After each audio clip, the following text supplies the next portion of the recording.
Good morning, good afternoon, and good evening. Today I bring you Joseph Cornell. We're going to read a book about him called Mr. Cornell's Dream Boxes, written by Jeanette Winter. Joseph Cornell was a real man who built imaginary worlds inside small wooden boxes. Was he an artist? Was he a toy maker? Was he a magician who brought dreams to life? You decide. You get to decide.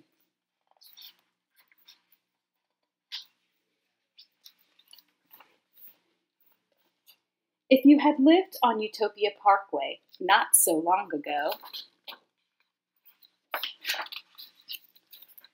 you might have walked past this house. Utopia Parkway. I like the sound of that. A utopia is like an ideal place. So the fact that there's a Utopia Parkway. What an interesting looking house. You might have noticed a light in the cellar window and a moving shadow. Who could it be? You might have seen Mr. Cornell through the window working in the dim light. Mr. Cornell didn't draw. Mr. Cornell didn't paint. What did he do then, I wonder? Mr. Cornell made shadow boxes with things he found when he roamed the city. Wonderlands covered in glass. You see him over here wandering the city with his little bags. And then over here, he's categorized all his treasures into boxes. All the seashells in one box, all the playing cards in another, all the feathers in one. Dust you find on city grounds. I guess at this point, like rubber gloves and stuff. Mr. Cornell wouldn't have noticed you looking in. He saw mostly dreams and memories, and he filled boxes with them. Look, a feather. All the things he's found, he's putting in the box, working hard. He was so into his work. He was working in a dream state. Mr. Cornell remembered watching the ball in penny arcades. He remembered Coney Island shoot-the-chutes. These are his memories. Penny Arcade, which we don't have anymore, really. There's one in Portland, Nickel Arcade. Shoot-the-chutes. Looks like a fun ride. So he's having memories as he's making his work. Sorry. Hard to turn the page backward. He remembered a dancer in the snow. And then this is how he interpreted that dancer in the snow, I guess. Mr. Cornell remembered blowing soap bubbles. As a kid, blowing soap bubbles, and here he's captured that in his dream box.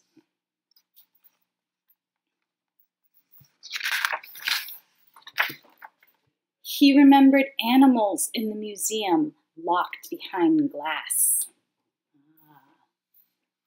Interesting, the dioramas of the Natural Science Museum, like the Academy of Natural Science, and then the lovely little sort of an ode to the diorama that he's made.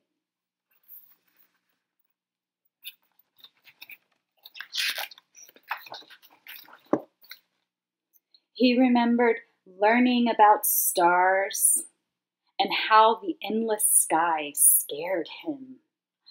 It is kind of scary if you think about it. Where does it stop? Where does it end? And he made the box inspired by that. If the light in the cellar was turned off, you might have seen Mr. Cornell sitting in his backyard under a tree, eyes closed and dreaming.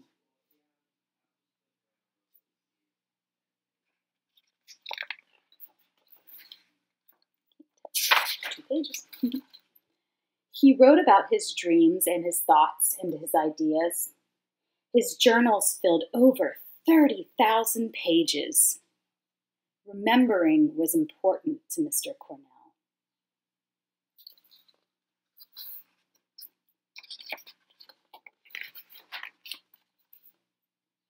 If you looked at the upstairs window, you might have seen Mr. Cornell caring for his brother. If the kitchen light was turned on, awkward sentence placement, but there it is. Oh, sorry, that's a comma. It's hard to see. Let's try that again.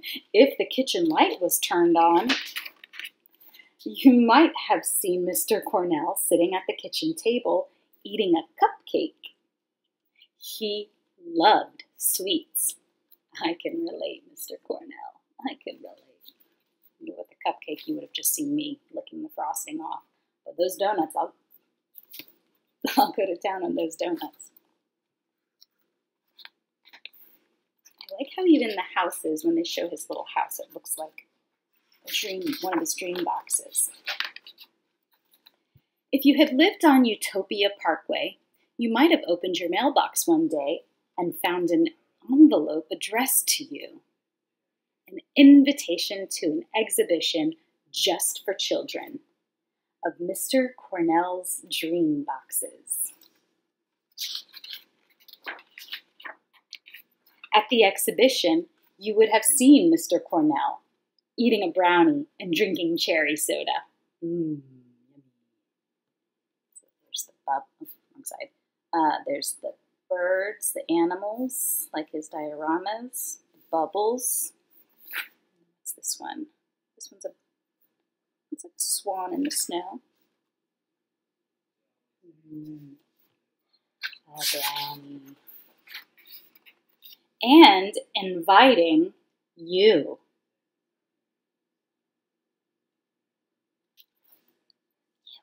Is that you? That's not me. Imagine it's you. And inviting you to dream too. The doggy's dreaming. Lovely story. So, as you might guess, we're going to make our own dream box in a moment, but first we're going to get a little bit more background on Mr. Cornell. And I thought you should see these pictures too first. So these are, he had an actual exhibition with the kids there. So here you see the neighborhood kids looking at his dream boxes, and he's engaging with them. But he was a really interesting man to know. And she is eating a brownie. Very cool. All right, now for some history. Joseph Cornell never studied art. He didn't paint or draw or sculpt. He was born in 1903, and he was a quiet boy. He lived in a house on Utopia Parkway in Queens, New York, until he died in 1972. In that house, he looked after his mother. He cared for his brother Robert, who had cerebral palsy, and he made magic boxes. As Joseph Cornell crisscrossed New York City, selling textiles to earn a living, he looked for old engravings at bookstalls and found objects that interested him. At home, he worked at the kitchen table, making collages with engravings and making boxes filled with the objects he found. When the kitchen table was no longer big enough, he moved his workspace to the basement. Word of Joseph Cornell's boxes spread. Artists went to Utopia Parkway to meet him. Museums and collectors bought his works. He no longer had to sell textiles. But children were Joseph Cornell's favorite audience. He sometimes even loaned his boxes to the neighborhood children.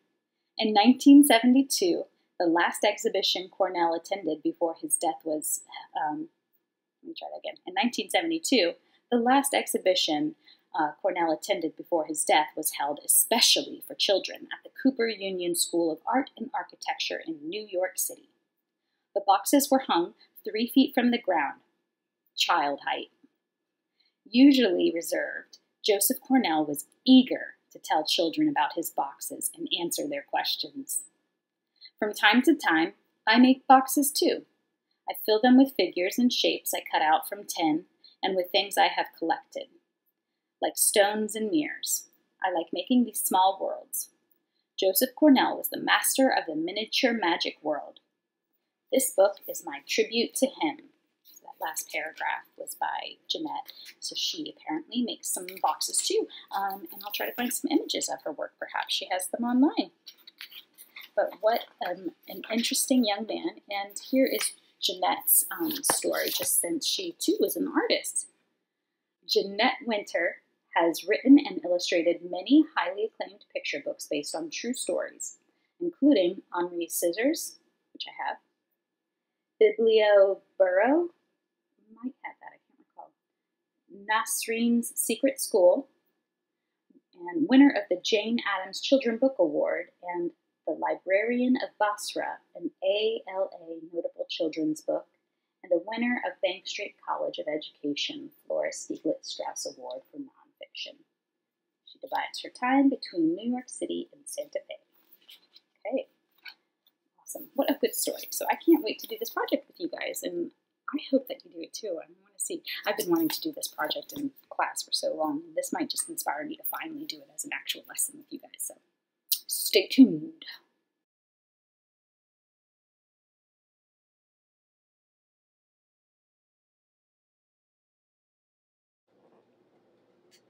All right, here we are. I am going to make my own dream box, as you might have imagined by now.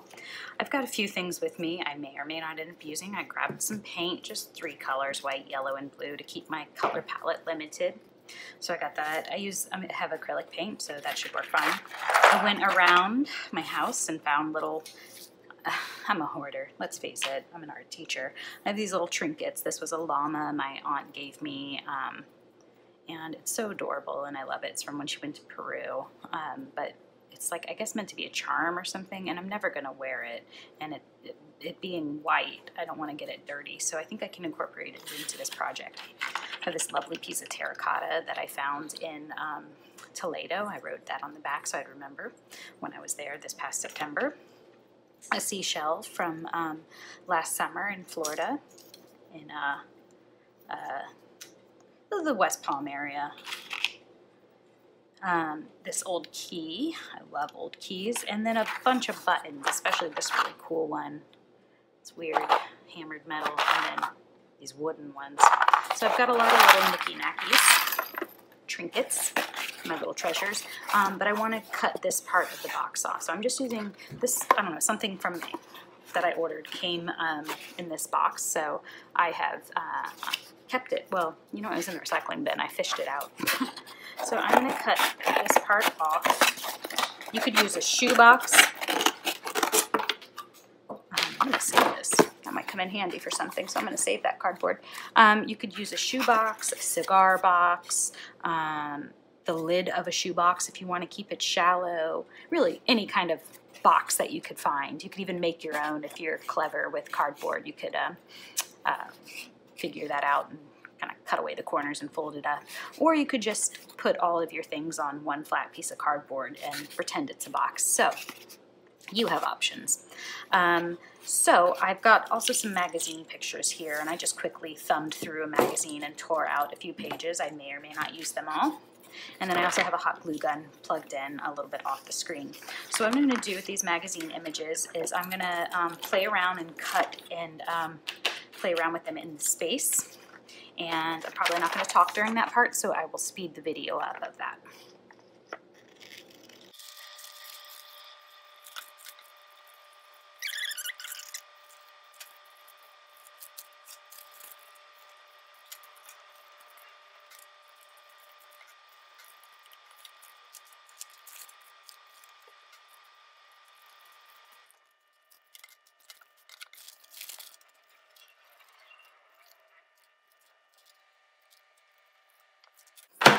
Alright, I am happy with how this background looks. This one just felt so perfect to me, and I actually wanted next year's school art theme to be make-believe, kind of a fantasy project inspired thing. So I don't know. I don't know if it's going to happen for next year, what the deal is with that, but it will be an upcoming theme eventually. So I think that was just calling my name. So now at this point, I like the layout. You saw I did some pinch and tearing. I did something where I folded it with my nail to get the exact fit. But I didn't glue anything down yet. For this, I could just use regular white glue, so I'm just going to grab that over here. Just because it's paper on paper, it'll stay nicely. So I'm going to take these out. And the bottom one is what's going to get glued first, and I'm just going to make a little square glue, a little squiggle. Sorry, lady, you're going in the back of the dream. And then I'm going to rub with my fingers. Make sure I spread that glue around. So the magazine is to get that background. You could just use colored paper if you don't have magazines. You could use your own drawings. You could use like lined notebook paper. If you have like old notes that you've saved from years previous, that's a cool way to incorporate them, to just kind of cut and paste them in no particular order. Music sheet with the like lines and music notes or whatever. I don't know if I'm calling it the right thing. That would be good to use as a background collaged in. If you have an old storybook that's falling apart and it's just going to be recycled anyway. Anything, really. Anything you have that you are allowed to kind of cut and dismantle can be used. So, you know, be creative. I have all my magazines that I need to bring to my classroom, but can't bring them yet, so that's why I'm using magazines. Otherwise, I'd probably go and find like old photos and use those. So the theme of Cornell's work was always like dreams, these sort of dream lives and memories, and it wasn't always an actual memory that he was portraying. It could be like made up memories from his dreams. So you could work from a very specific memory, like if you had a bunch of stuff from, say, Toledo, and you wanted to make your box all about that time, you could do that. It's a great way to make a memory box. Or it can be a dream box and where you're making up this like kind of fantasy world inside your little box. So I'm going with a more fantasy thing, though there are elements that are important to me. So it is kind of like a dream. I've never been to Peru. That would be a dream to go there. I'm going to take this little metal thingy off if I can. Sorry, buddy. This is much better life. You'll go into the world now. All right, so now I'm going to play around with and arrange my objects in a way that is pleasing to me, and then I'll try to hot glue them in place. Oh, that's kind of perfect. Oh, yes, Mr. Alpaca, that was meant to be. All right, there's no way I'm not doing that. So I'm going to grab my hot glue gun. Make sure you have adult supervision with this, especially if you're a little, my littles. Uh-oh. I made another stick. I'm using a low temp, so I won't burn myself too bad if I do. This is a low temp gun, and that darn thing just keeps falling out. All my kiddos, you know that I tend to burn myself quite frequently with hot glue. It's like a problem I have. Oh, I don't want to cover up make-believe. There we go. All right, so that is on there. Hold that down.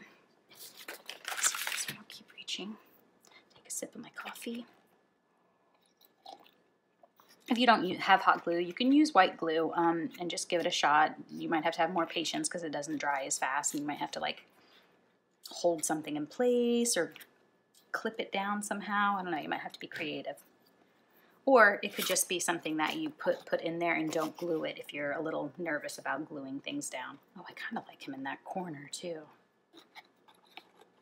Maybe climbing it like that. No, I don't know. What should I do? At the top has a nice strong triangle going up. I think I like him being at the top. I think he needs to be at the top.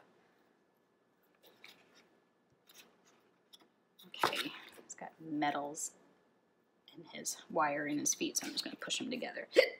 Oh, excuse me. All right, You ready for this new life? There's no turning back. Once I put the glue on you, there's no turning back.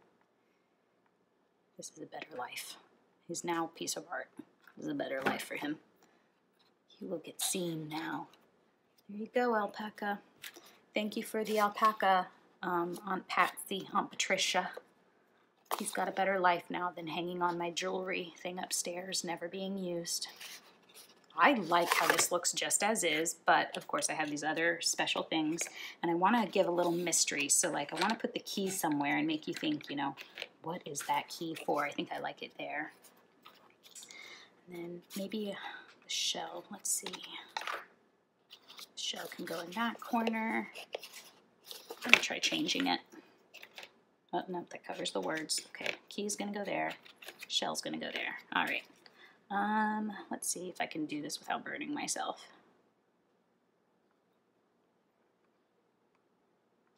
All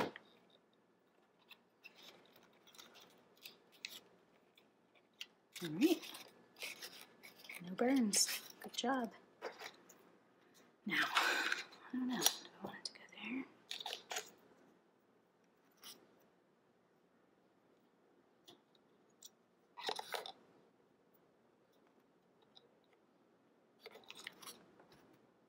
Or I'm gonna go up here, be like the sun. I don't know about the shell yet. Kind of wish I had a few more things. All right, I'm kind of thinking maybe this guy should go up there. Yeah, I'm gonna put him up there. It's gonna be hot if I put the hot glue on him because he's metal. I'm assuming this button is a he because it's so, I don't know, masculine. So I put the glue on that thing so I won't burn myself too bad. Ooh, see, it's hot. Ow. All right, all right. Do I even want the shell in? I'm not sure the shell makes sense to the scenery. So maybe I'll just get all these buttons in, and I'm gonna play around with it.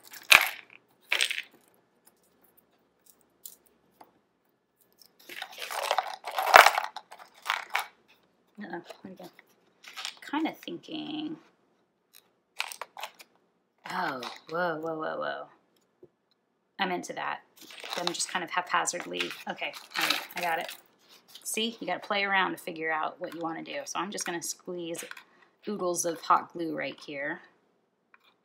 Go to town, Grace, go to town. I'm going to take these and let them fall where they may.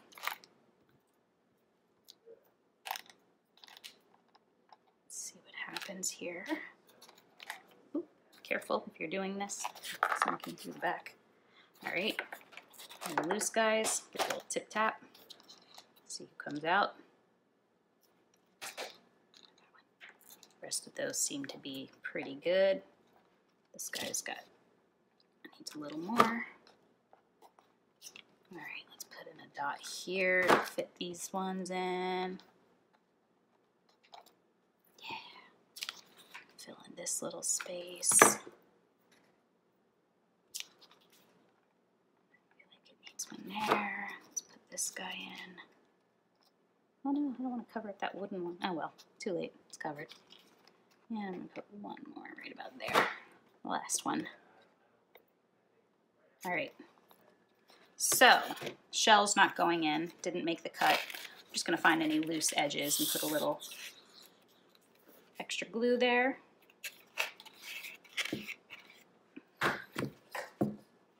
Little spider webs of hot glue now.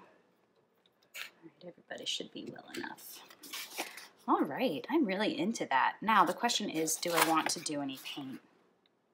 I'm really into this the way it looks without paint. So I'm not going to use the paint. I grabbed it just in case, but I have made the choice not to. I really like the mystery of this. It's almost like these are little mountains, and my llama has climbed it to the highest peak, and he's looking down, wondering, now how do I get to that key?